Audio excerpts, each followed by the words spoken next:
En preparación para ese domingo, Marcel y yo queremos que ustedes conozcan y entiendan y capten nuestro corazón para esta iglesia y para el futuro de nuestra iglesia. Así que tanto hoy como la próxima semana estamos titulando El corazón de nuestros pastores. Y para ello le he pedido a Marcel que él venga para compartir su corazón con nosotros hoy. Y yo lo haré la próxima semana. Marcel, por favor.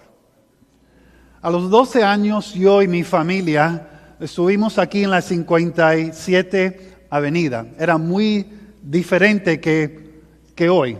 La 57 Avenida, en esos días no había Walmart, no había Burger King, no había nada. Era un terreno con una finca. Y a los 12 años pasamos aquí, mi mamá mencionó, debemos ir a esa iglesia. Éramos personas no religiosas, íbamos a la iglesia católica creo que una vez al año, pero no éramos personas muy religiosas. Empezamos a venir a la iglesia y ahí conocí a Russell, a Janet, a David. Eran el otro edificio, era solamente una iglesia hispana en esos días. Y durante ese tiempo yo empecé a aprender acerca del Señor, lo que Dios deseaba para nuestra vida, el plan de Dios de enviar su Hijo Jesucristo para morir en la cruz, derramar su sangre y para nosotros no solamente conocer eso o entender eso, pero aceptarlo como nuestro Salvador. Y de un niño, de una edad muy pequeña, Dios empezó a hacer un trabajo en mi corazón y fue un trabajo de Dios, sinceramente. Cuando empecé en el high school, estuve jugando pelota, trabajando en Winn-Dixie y poco a poco Dios me empezó a enseñar muchas cosas a mi alrededor. Muchas personas que no tenían propósito, muchas personas que no estaban seguros en su andar espiritual, muchas personas que estaban aceptando la religión, pero en realidad no entendían lo que significaba una relación con Cristo Jesús. Después entré en el college y ahí conocí a Yami un poco después, pero más y más el Señor empezó a hacer algo en mi corazón. Vivimos en la tierra prometida de Hialeah y ahí yo estudiaba durante el día, iba a la escuela y trabajaba en la noche. Y entonces empezó a tocar unas personas en mi puerta tratando de explicarme lo que significaba la Biblia para ver si yo era uno de los 144,000 escogidos. Y durante ese tiempo yo empecé a leer la Biblia, empecé a estudiar la Biblia porque yo sabía que lo que ellos estaban predicando no era la palabra, no era las ideas de Dios. Había un libro adicional y siempre le preguntaba a ellos y a los demás por qué Dios necesita 2 libros. Pero bueno, empecé a estudiar y Dios empezó a abrir mi corazón. Estaba estudiando terapia física, tenía buenas notas, estaba casi al entrar a un programa muy prestigioso, era un programa en el FIU. Y durante ese tiempo conocí a 2 personas que estaban estudiando conmigo. Los 2 entraron en el programa. Yo no entré. Los 2 entraron en el programa, pero antes de entrar, los 2 llegaron a conocer a Cristo Jesús por medio de nuestra amistad. Entonces fui al FIU durante ese tiempo, si no estoy equivocado, nació mi primer hijo, Luke, y estaba estudiando química y después teología y después negocios. Y durante ese tiempo Dios empezó a otra vez seguir obrando mi corazón. Me llevó, estaba enseñando a Ryan, el hijo del pastor, cuando él estaba en middle school. Empecé a ayudar con los jóvenes, después con los grupos, los solteros, etcétera, etcétera. Pero fue una jornada, fue un proceso de varios años. Y llegué a un tiempo cuando yo decidí en mi espíritu que un día yo quiero ser un misionero o un pastor, quiero seguir al Señor aún más. Quiero dedicar más tiempo para estudiar su palabra y para enseñarle a otros. Y un día cuando Yami tenía una cirugía, Russell me invitó a comer durante la cirugía. Muy espiritual es nuestro pastor. Y nosotros empezamos a hablar y durante este tiempo y otro yo compartí mi corazón con él. Y le dije, Russell, yo quiero ser pastor, yo quiero estudiar, yo quiero ayudar a las personas.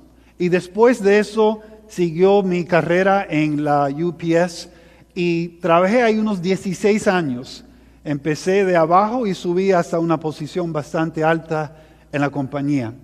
Y muchas veces pensé, Señor, ¿por qué? ¿Por qué tanto tiempo en una compañía? ¿Por qué tanto esfuerzo en los estudios, en estudiar estas cosas? Pero lo que encontré es que Dios nunca gasta un estudio. Dios nunca gasta un trabajo, una empresa, una amistad.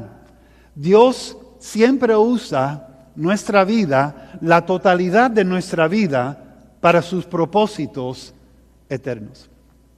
Entonces, durante ese tiempo aprendí una lección, y era la lección de la gracia de Dios. Que Dios nos da lo que nosotros no merecemos. Que Dios nos entrega libremente su Hijo, Cristo Jesús. Que Dios, con toda su gracia y todo su amor, nos ama hoy y eternamente. Y Dios, si estamos dispuestos, tiene un plan para cada miembro de su iglesia, para ser una parte crítico y clave en el crecimiento y en la madurez de su iglesia. Y la palabra que debemos hacernos en esta mañana es si Dios nos puede usar como iglesia para hacer algo mucho más que nos podemos imaginar. Pero dos palabras vamos a mirar en esta mañana, la palabra gracia y la palabra confiable. Entonces, empezamos con esta idea. Fuerza en la gracia produce confiabilidad en mi fe. Fuerza en la gracia ¿de qué? La gracia de Dios produce confiabilidad en mi fe. Y algo que he aprendido durante los años es que entre más estamos aumentando en nuestra fe, en la gracia de Dios, más vamos a servir a Dios, adorar a Dios y ser una herramienta para los propósitos de Dios.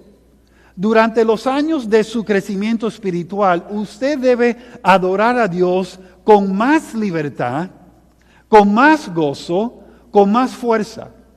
Usted debe compartir su fe con más intencionalidad, con más fuerza y con más alegría. Ahora, empezamos con esta idea y vamos a mirar a 2 de Timoteo. Está en el Nuevo Testamento, después de Hechos, Romanos, etc. Y miramos este primer punto. Sé fuerte en la gracia que tenemos en Cristo Jesús. Sé fuerte en la gracia que tenemos en Cristo Jesús. Ahí está el primer punto de nuestra. Entonces tenemos que hacer esta pregunta. Entonces, Marcel, ¿qué significa la gracia? ¿Qué es la gracia de Dios? Bueno, dice aquí en su boletín. La gracia es el favor no merecido. Yo no tengo control de la gracia de Dios, ningún control. Pero es una gracia no merecido de Dios hacia personas. Dice, Dios extiende su gracia a nosotros por medio de Jesús. Somos salvos por la gracia por medio de Jesús. Entonces, cuando vemos esto, tenemos que entender que nosotros, como la criatura de Dios, nosotros como personas creados por el Señor, vivimos por la gracia de Dios. Y la gracia de Dios es lo que mantiene nuestra fe. Es que mantiene nuestra esperanza, es la gracia de Dios. Miramos aquí a 2 de Timoteo, empezando en el versículo 1. Dice, Timoteo, mi querido hijo, sé fuerte por medio de la ¿qué? La gracia que Dios te da, en Cristo Jesús. Me has oído enseñar verdades que han sido confirmados por muchos testigos, y la palabra aquí es confiables. Ahora, enseña estas verdades a otras personas, dignas de confianza, que estén capacitadas para transmitirlas a otros. Ahora, yo estoy leyendo de la Nueva Traducción Viviente. Algunos aquí tienen la Reina Valera contemporánea. Ahí dice, encárgasela a hombres fieles. En otra traducción, en la Nueva Versión Internacional, dice, encomiéndalo a creyentes dignos de confianza. Dignos de confianza. Ahora, aquí está el punto. Al crecer en la gracia de Dios, practicamos la gracia de Dios hacia otros. Eso es tan importante. Si yo estoy creciendo en la gracia de Dios, la gracia de Dios va a fluir a través de mi vida, por medio de mi vida a otros. En otras palabras, voy a recibir, regocijarme y repartir la gracia de Dios a las personas. La gracia de Dios es algo muy interesante, porque la persona que no demuestra la gracia en la vida o con otros, la persona que no quiere aplicar la gracia en la vida de otros, en realidad no entiende lo que significa la gracia de Dios. Si Dios me ha perdonado por todos mis pecados, yo tengo que perdonar a cada persona por sus ofensas y sus pecados contra mí y mi familia. Si yo no lo hago, no entiendo la gracia de Dios. No estoy aplicando la gracia de Dios. Lo estoy dividiendo y la gracia de Dios no se puede dividir. Ahora, ¿qué cantidad de la gracia de Dios tenemos? Aquí en su boletín, Juan 1, 16. Dice, porque de su, y por favor subrayen esta palabra, de su plenitud tomamos todos, y gracia sobre gracia. Pues la ley por medio de Moisés fue dada, pero la gracia y la verdad vinieron por medio ¿de quién? De Jesucristo. A Dios nadie le vio jamás. El unigénito Hijo que está en el seno del Padre, Él le ha dado a conocer. Entonces, ¿qué cantidad de gracia tenemos? Toda la gracia. Tenemos una abundancia de gracia.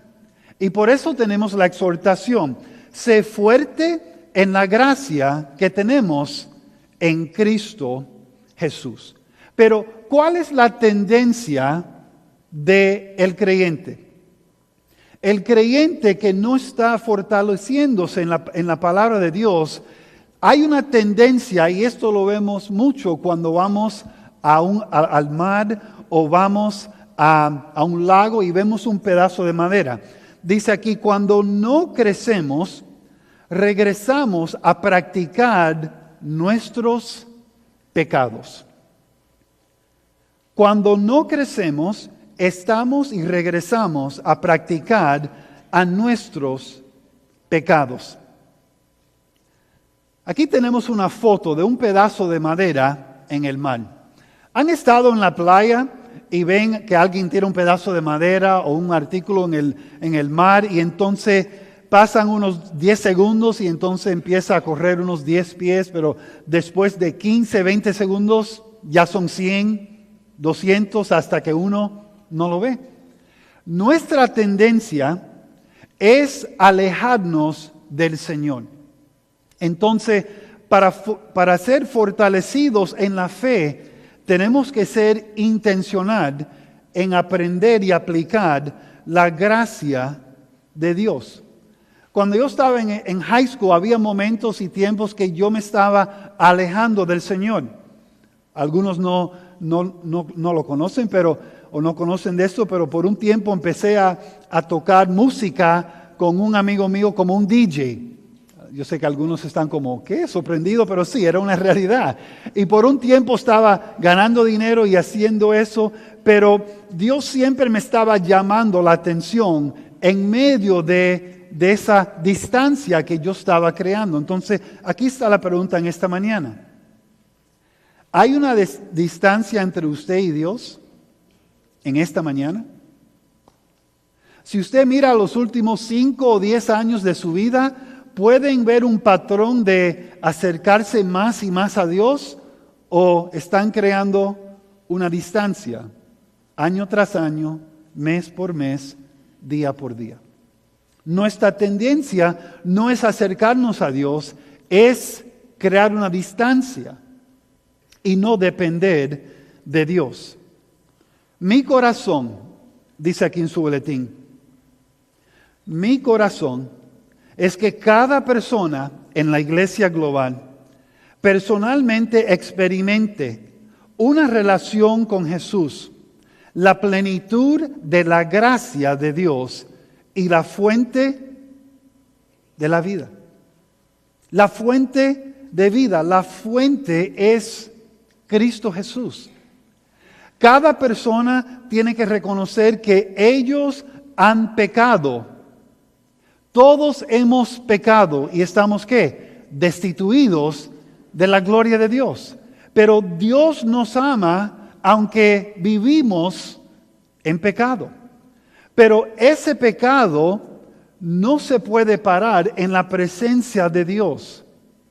Dios es un Dios santo, perfecto, no es como usted y yo, Él es completamente diferente. Y ese pecado nos separa de Dios por toda la eternidad.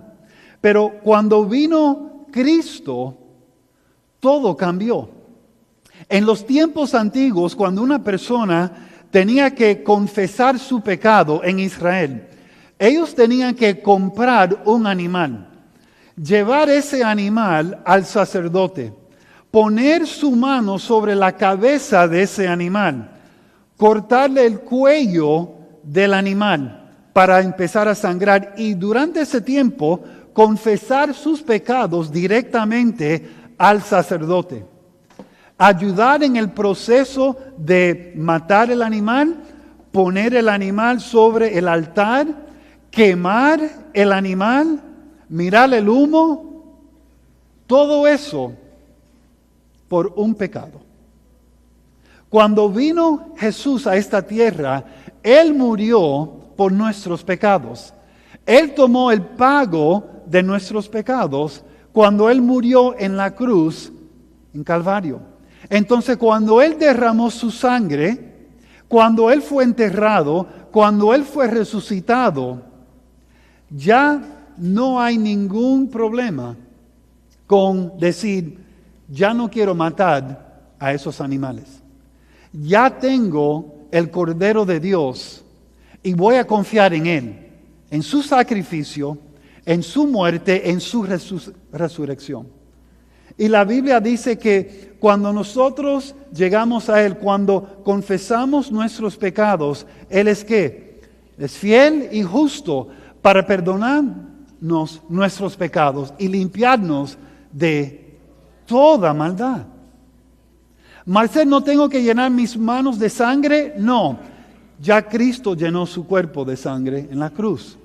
Marcel, ¿no tengo que arrodillarme encima de piedras y caminar 2 millas? No, ya Cristo recibió el pago de nuestros pecados. Entonces mi deseo es que cada persona en nuestra iglesia comparte con otros ese mensaje. Es el mensaje de la vida, el mensaje de la esperanza. Todos aquí conocemos a una persona, por lo menos, que está sin esperanza esta mañana. Que tiene un matrimonio que está pero lleno de dolor. Que tiene problemas con sus hijos, con su papi, con su mami. Problemas en el trabajo y no tienen esperanza ahora ni más tarde. Nosotros tenemos la esperanza. Entonces el primer punto es fuerza en la gracia produce confiabilidad en mi fe. La segunda dice equipar a personas confiables en la palabra de Dios. Equipar a personas confiables en la palabra de Dios.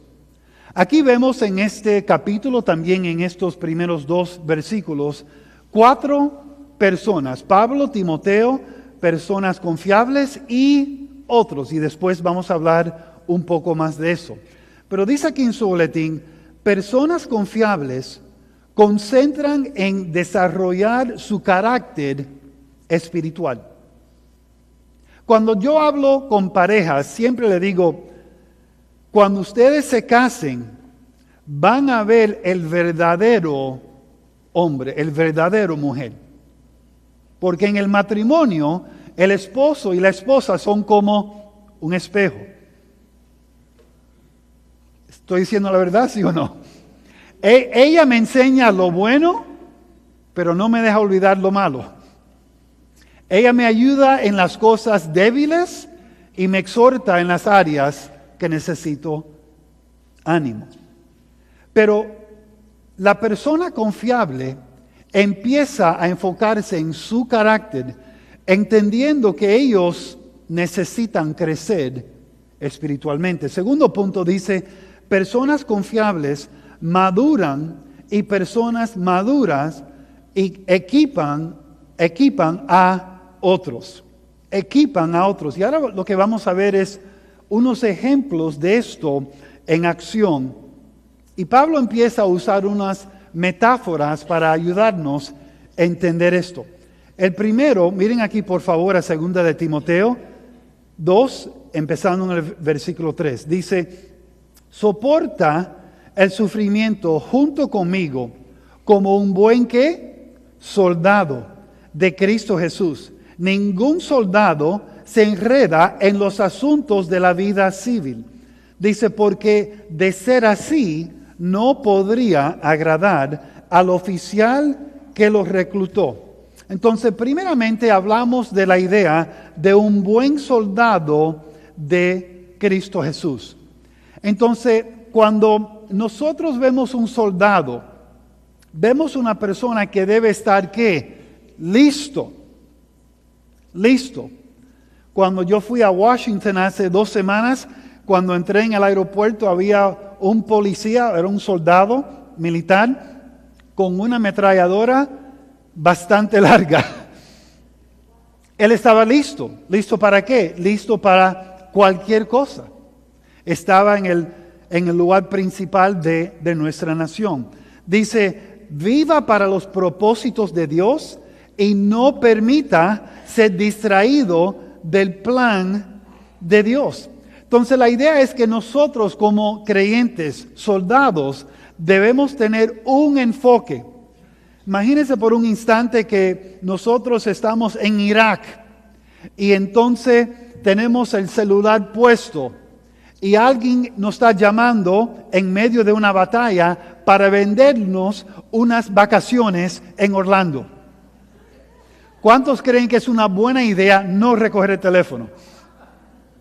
El soldado en la batalla no está mirando Facebook, no está en Twitter. Ahora, no hay nada malo con eso, pero ella está enfocado. Hay un propósito singular. Entonces, ¿qué significa para nosotros? Lo que significa esto es lo siguiente. Sí tenemos que comprar auto, trabajar, hacer mandados, ir a fiesta del nieto, etc. Pero eso no debe ser lo principal en nuestra vida. Eso no debe ser el número 1 en nuestra vida. Si usted puede comprarse un carro nuevo, cómprese un carro nuevo. Si usted se puede comprar un televisor más grande, está bien. Si usted lo necesita, cómprelo. Pero eso no debe ser el enfoque primario en su vida. El enfoque primario en su vida es ser, ¿qué? Un siervo, un hijo, una hija de Dios. El propósito que Él tiene es mucho más importante. El segundo, versículo 5, dice, asimismo, ningún atleta puede obtener el premio a menos que siga las reglas. Entonces, estamos hablando de una persona que está en entrenamiento. ¿Ok? ¿Cómo nos entrenamos como cristianos? Una de las cosas es entender y estudiar la palabra. La persona que es un atleta tiene una vida, ¿qué? Disciplinada, una vida llena de disciplina. Ellos, le aseguro, si están entrenándose para las Olimpiadas, ellos no pasan cada almuerzo en el McDonald's o en Pizza Hut o en Chuck E. Cheese. Ellos están comiendo comidas particulares. Ellos están descansando. Ellos tienen un orden en su vida muy estricto. La idea aquí es que nosotros debemos vivir una vida disciplinada, preparándonos bien. Manténgase, dice aquí, puro y termine su carrera. Déjame leerles, no lo tienen que buscar, 1 Corintios 9:25. Dice, todos los atletas se entrenan con disciplina. Lo hacen para ganar un premio que se desvanecerá. Pero nosotros lo hacemos por un premio eterno. Entonces, nosotros tenemos que tener cuidado. ¿Por qué? Porque hay cosas a nuestro alrededor que quieren desviarnos. ¿Se han dado cuenta cuando están manejando en el Palmetto? ¿Cuántos anuncios hay solamente en el Palmetto entre las 154 y el aeropuerto? Entonces todo está tratando de llamarnos la atención. El Señor nos está diciendo, no, tenemos que tener cuidado, tenemos que vivir disciplinado. El tercero, versículo 6, dice, y el agricultor que se esfuerza en su trabajo debería ser el primero en gozar del fruto de su labor. ¿Cuántos aquí han trabajado antes en una finca? ¿Cuántos tienen plantas en su casa que están vivas? El mío no, el mío ya se murió. Ok, está bien. Entonces, ¿esto requiere qué? Trabajo, esfuerzo. Muchos los que trabajan en una finca se levantan bien temprano. Es un trabajo duro, es un trabajo fuerte, requiere disciplina. A veces están trabajando hasta la noche. Entonces, la idea de una vida cristiana no puede soportar una persona vago. Una persona vaga, una persona que no desea trabajar. Quieren levantarse tarde, quieren dormir durante el día, no quieren trabajar, no quieren hacer mucho, quieren estar sentados en el sofá el día entero. Eso no es lo que significa un obrero de Dios. Soldado, ¿cuál es el segundo? Atleta, y el tercero, agricultor. ¿Qué tienen en común? Disciplinados, confiables, ¿ok? Trabajan duro, ¿ok? Ahora, versículo 7. Pablo dice, piensa en lo que te digo. El Señor ayudará a entender, el Señor te ayudará a entender todas estas cosas. Entonces la Biblia nos pide un nivel de enfoque en lo que Él está diciendo. Pero ahí no termina. Versículo 15. Esfuérzate para poder presentarte delante de Dios y recibir su aprobación. Sé un buen obrero, alguien que no tiene de qué avergonzarse y que explica correctamente la palabra de verdad. Ahora tenemos otro retrato. Un obrero, dice en su boletín, estudie, practique y enseñe la palabra de Dios correctamente, con integridad. Ahora, algunos van a decir, Marcel, pero yo no estoy estudiando para ser pastor ni nada de eso. Está bien, Pero tenemos que estudiar la Biblia, porque Él dice aquí, estudie, esfuérzate para poder presentarle. Pero la idea aquí es que debemos cortar las cosas de una forma derechito. ¿Cuántos aquí cuando sus hijos le piden ayuda en cortar un papel o una hoja de papel, lo cortan pero está como así? La idea es que debemos cortar las cosas bien. Marcel, pero estudiar la Biblia requiere tanto tiempo. Yo entiendo. Dejan las 4 novelas, escojan una y estudien la Biblia. Marcel, pero yo estoy mirando las noticias día y noche. Y por eso están tomando pastillas día y noche. Tenemos que estudiar la Biblia. Marcel, pero siempre estoy mirando el teléfono. Siempre estoy en eso, siempre estoy. Apaga el teléfono. Levántase más temprano. Cierra la puerta en el cuarto. Tenemos que dividir la palabra de Dios. Pero Él sigue. Versículo 15 dice, estudie, es un buen obrero. Y entonces llegamos al versículo 20. En una casa de ricos, algunos utensilios son de oro y plata, y otros son de madera y barro. Los utensilios costosos se usan en ocasiones especiales, mientras que los baratos son para el uso diario. Si te mantienes puro, serás un utensilio especial, para uso honorable. Tu vida será limpia y estarás listo para que el Maestro te use en toda buena obra. Viva como un recipiente puro y santo. Ahora, algunos pensaron que fuimos al purguero esta semana, pero no.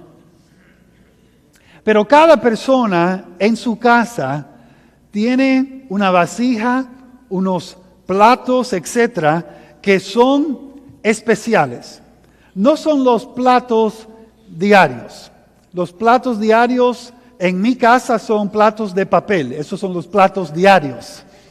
Los platos especiales son para eventos especiales.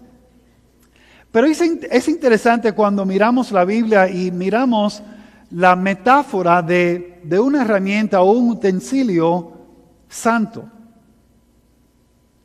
Hay muchas personas que han destruido sus familias por un solo pecado. Una sola mentira, un solo engaño, una sola noche, un solo día, una transacción. Si Dios nos va a usar, tenemos que decidir, yo voy a vivir una vida santa.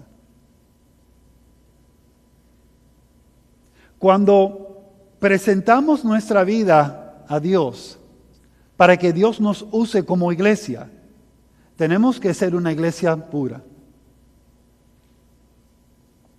Ya hablamos de la persona que pusía su mano sobre la cabeza del animal y le cortaba el cuello.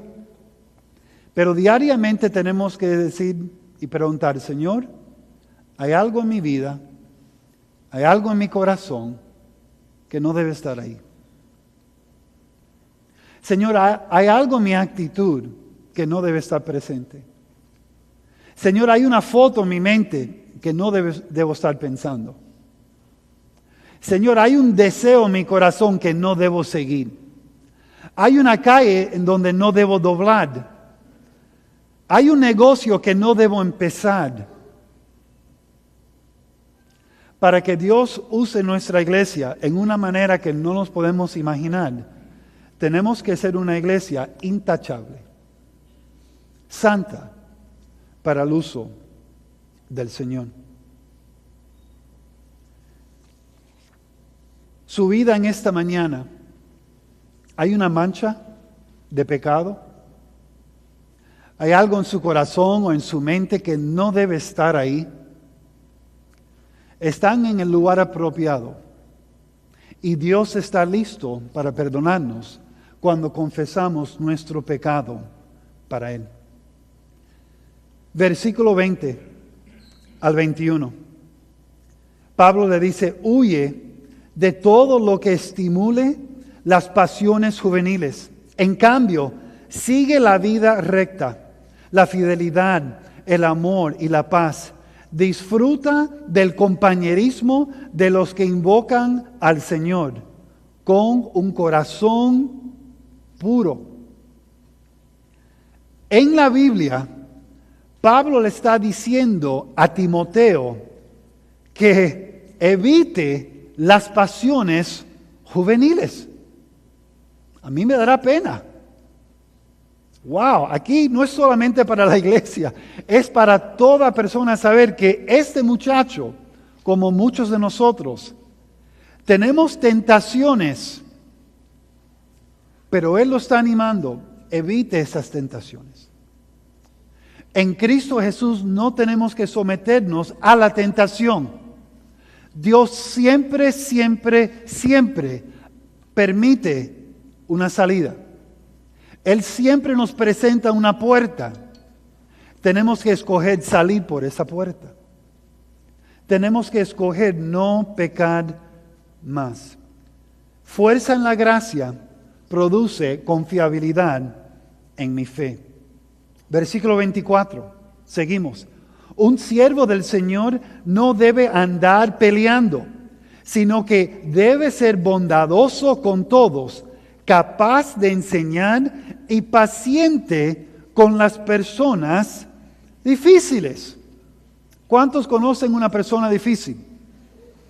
¿Están a su izquierda o derecha? No se lo diga. Okay. Pero tenemos que ser... Sí, Marcel, están aquí, Marcel, ya me tienen la azúcar alta. Ok, cálmense. Pero él está diciendo, Timoteo, tú eres un siervo. No importa su posición, no importa el título que alguien le entrega, tú eres un siervo de Dios. Tú tienes que servir a otros, Timoteo. Dice, sea pacientemente generoso. ¿Somos pacientemente generosos con otros? Marcel, pero esa persona, yo entiendo. Cada persona tiene esa persona en su vida. Es un regalo de Dios. Marcel, ¿puedo cambiar ese regalo? No. Sea paciente, generoso. Dice, mientras enseña a otros, sea gentil y amable en cada situación. Cada situación. Marcel, ¿cómo es que las personas van a llegar a conocer a Cristo? Cuando ven personas que son siervos en cada situación, lleno de bondad, lleno de alegría, gentiles. Ahora, mi corazón, que aprendamos a permanecer ricamente en Jesús. Ricamente en Jesús. Viviendo por fe. Viviendo por fe. Y compartiendo las buenas nuevas de la gracia de Dios por medio de Cristo Jesús. Déjeme repetirlo. Que aprendamos a permanecer ricamente en Jesús. Viviendo por fe y compartiendo las buenas nuevas de la gracia de Dios por medio de Cristo Jesús. Timoteo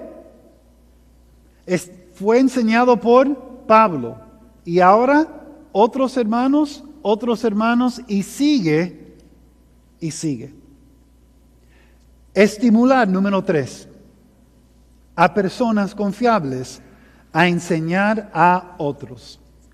Estimular a personas confiables a enseñar a otros. Y aquí está mi corazón otra vez.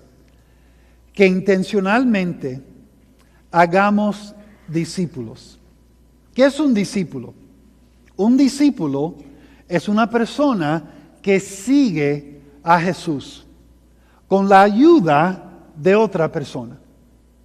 Pero la persona está siguiendo a Jesús y otra persona que es un poquito más maduro en su fe lo está ayudando. Puede ser uno a uno, puede ser uno con tres o un grupo pequeño, pero esa persona está siguiendo a Jesús y otra persona lo está ayudando. Y la meta es que esa persona va a entrenar y ayudar a otros de la misma manera. Dice que intencionalmente hagamos discípulos, equipando a personas a madurar en la gracia de Dios, para así ayudar y equipar a otros. Entonces tenemos Pablo, Timoteo, personas confiables y otros. Pablo, Timoteo, personas confiables y otros. Noten esa palabra, confiables. La idea es que vamos a transferir lo que hemos aprendido a otra persona. Vamos a ir a la próxima, aquí arriba, que nos va a enseñar, y eso es algo que han visto antes. Pero lo que quiero que aprendan aquí es que todos fuimos diseñados para reproducir espiritualmente. Todos. Cada persona fue diseñado para reproducir. Eso es algo que vemos en Génesis y que vemos en toda la Biblia. Número 2 dice, todos somos ministros reproduciendo la vida de Jesús en otros. Entonces todos tenemos una tarea, reproducir. ¿Reproducir qué? Reproducir la vida de Jesús en otros. Marcel, no entiendo, ¿cómo soy un ministro? No tengo ese título. Cada persona que es miembro de la familia de Dios es un ministro a Dios y a otros. Bueno, nunca me dieron ese título, usted ya lo tiene. Somos ministros del Señor, ministros a otros. Ahora regresando a esta idea de las filas, círculos y triángulos. Y aquí en esta mañana tenemos que las filas, ¿ok? Estamos sentados en filas, algunos están en mesas cuadradas y está bien. Y entonces cuando empezamos la semana, y algunos el fin de semana de vez en cuando, nos reunimos en círculos. 1 hora, 1 hora y media, algunos más, algunos un poquito menos. Y ahí empezamos a aplicar lo que estamos aprendiendo en el mensaje, por Right Now Media, en la Biblia y en otras formas. Pero los triángulos es cuando nosotros individualmente decidimos apartar un tiempo adicional para invertir en otra persona. Apartar un tiempo adicional para ayudarles a madurar en su fe.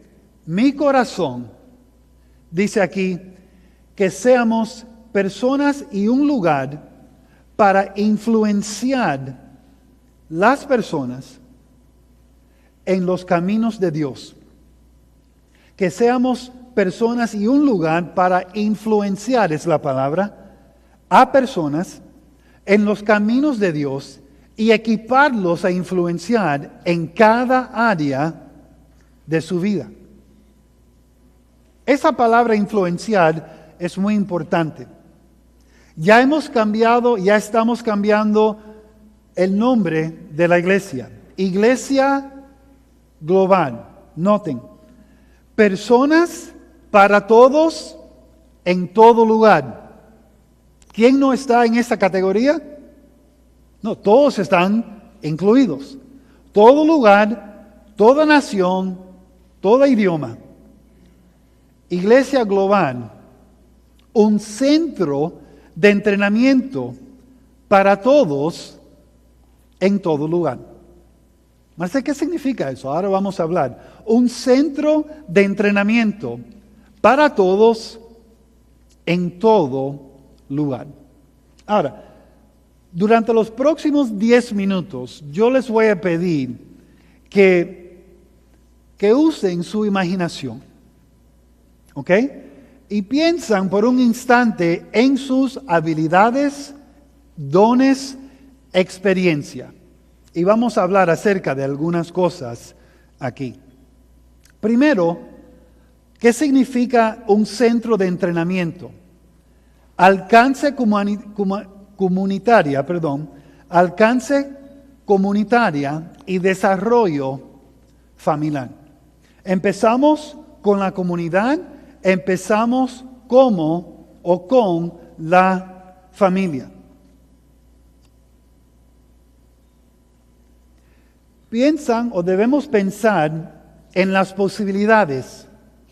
Si cada persona presente, que IBB, Iglesia Global, es su iglesia, si cada persona se compromete a esto, Dios, tú eres primero en mi vida. Yo voy a hacer mi parte para alcanzar a las personas y las familias, los niños, los adultos, los jóvenes, solteros, casados, divorciados, etc. En mi familia, en mi comunidad, en mi trabajo. Señor, de este día y adelante, yo voy a hacer mi parte para compartir con ellos las buenas nuevas de Cristo Jesús. Ayudarles, servirles en cada ocasión, en cada oportunidad. Señor, yo voy a hacer mi parte para alcanzar más personas, empezando esta mañana. ¿Cuál sería el impacto? Ahora tenemos una asistencia promedia más o menos de 375 personas. ¿Ok? Ese es el promedio más o menos de nuestra iglesia, dependiendo si están jugando los Dolphins, dependiendo si está, hay un concierto, si hay una venta en Macy's, todo eso es parte. Pero si cada persona se compromete a hacer su parte, yo creo que Dios puede añadir un 0 a ese número. Imagínense la diferencia en llegar a la iglesia y tener no solamente cultos el domingo en la mañana, el sábado en la noche, posiblemente el lunes en la noche, y no hay espacio para tantas personas que nosotros, la familia, tenemos que hacer ajustes. Bueno, ¿qué clase de ajustes? Ahora tenemos más o menos 185 personas que son miembros de equipos. Música, técnico, niños, etcétera, etcétera. Es casi un 50% de la iglesia que están sirviendo a las personas que llegan a la iglesia cada semana. Pero si cada persona dice, yo voy a hacer mi parte, mientras que la iglesia empieza a crecer, yo creo que Dios puede añadir un 0. Si tenemos 185 personas que están involucrados en el ministerio, imagínense el impacto con 1,800 personas. En este día tenemos 27 grupos vida. Diferentes días, diferentes idiomas, diferentes enfoques. Imagínense si Dios pudiera añadir, ¿qué? Un 0. Ya están bien, ya después de la tercera ya ven el patrón. Marcel, ¿eso es imposible para nosotros? Sí. ¿Para Dios? No. Marcel, pero ¿qué requiere eso? Fe, madurar en la gracia de Dios y, como va a enseñar nuestro pastor la semana que viene, cada miembro hacer su parte. El crecimiento de la iglesia no depende en la personalidad de los pastores. El crecimiento de la iglesia no depende en el local. El crecimiento de la iglesia no depende en el edificio. El crecimiento de la iglesia no depende en el idioma o en los idiomas. El crecimiento de la iglesia depende en Cristo y en cada persona dispuesto para hacer su parte para la gloria de Dios. Entonces la pregunta es si estamos dispuestos a hacer cualquier ajuste en nuestra vida para que Dios pueda añadir un cero. Un cero. Segundo, madurez espiritual y entrenamiento de liderazgo. Si cada persona en la iglesia decide, yo voy a entrenar este año que viene, pero lo voy a empezar más temprano, yo voy a empezar a entrenar a una persona y ayudarle a tomar su próximo paso de fe y reunirme con estas personas una vez a la semana por 6 semanas o una vez cada 2 semanas o una vez al mes, pero yo voy a invertir mi vida en esa persona. ¿De dónde va a venir los 270 líderes de equipos? Uno por uno, invirtiendo en esas personas. Piensan por un instante el impacto en su trabajo. Si cada día usted llega al trabajo con una buena actitud, Marcel se cambiaría toda la compañía, yo entiendo. Pero si cada oportunidad es algo intencional que estamos haciendo para alcanzar personas, madurar personas. Alcanzar personas, madurar personas. Número 3. Intensivos de desarrollo económico. Si nuestra iglesia se convertirá en un centro para ayudar a las personas a administrar sus finanzas, mejorar en sus habilidades del trabajo, ayudarles profesionalmente, ayudarles con entrenamiento, ¿cuál sería la oportunidad de conectar con personas y compartir al Señor con esas personas? Número 4. Apoyo de recuperación y restauración. Recuperación y restauración. Las personas que están batallando con adicciones, las personas que están adoloridos, están en dolor. ¿Cuál sería el impacto si las personas reconocen este lugar, este templo, estas personas como un lugar donde podemos venir, recibir lo que necesitamos, conocer al Señor, dejar a un lado las adicciones, los dolores de la vida y enfocarnos en la vida que Dios tiene para nosotros?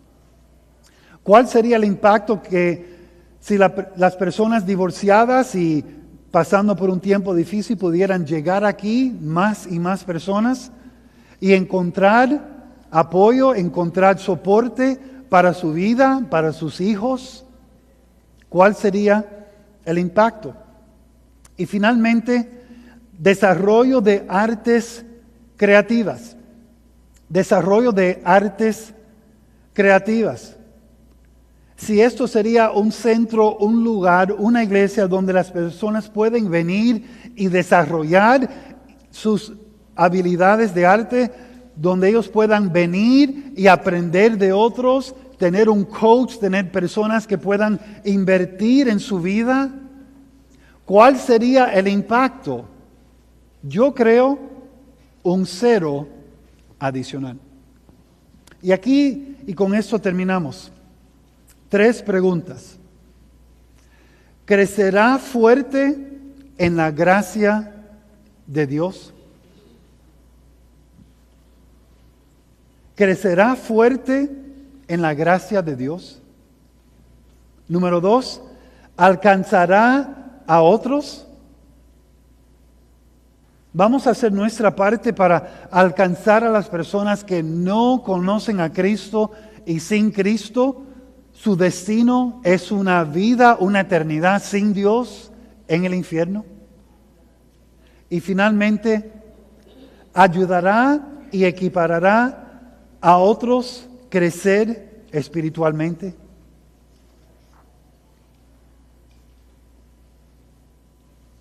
Marce, ¿qué significa esto? Significa que no es solamente cambiar el nombre. Para algunos es cambiar la manera de pensar acerca de la iglesia. Nosotros somos la iglesia. Nosotros somos el cuerpo de Cristo. Es un cuerpo vivo. Es un cuerpo de esperanza. Es un cuerpo para alcanzar un mundo que no tiene esperanza. Fuerza en la gracia produce confiabilidad en la fe. Repito uno de mis corazones, que cada persona en la iglesia global, personalmente experimente una relación con Jesús, la plenitud de la gracia de Dios y la fuente de vida. Mi oración para nosotros es que, empezando hoy adelante, que tomamos una decisión para aumentar nuestra fe, no en algo religioso, pero en algo práctico, en la gracia de Dios, desarrollándose en una manera práctica. Porque aquí está la pregunta. Si Dios va a añadir un 0, es porque Él va a mover a personas como usted y yo para hacer nuestra parte en la iglesia global. ¿Estamos listos para hacerlo? ¿Estamos dispuestos para hacerlo? Yo creo que sí. Yo creo que sí. Vamos a ir al Señor un momento de oración.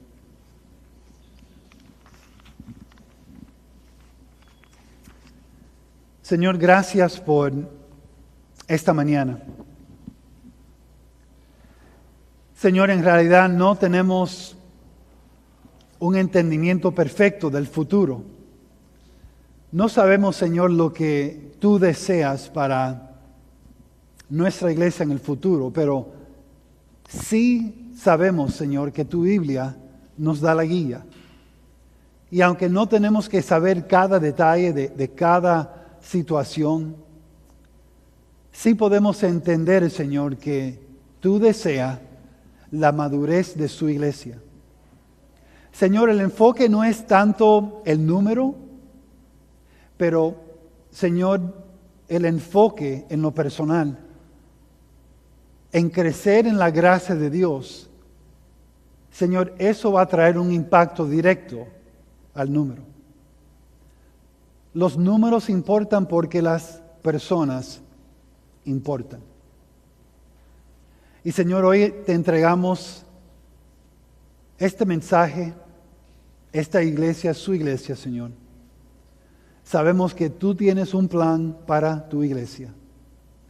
Y Señor, mi oración en esta mañana es que cada persona pueda equipar, pueda enseñar, pueda reproducir la vida de Cristo en otros.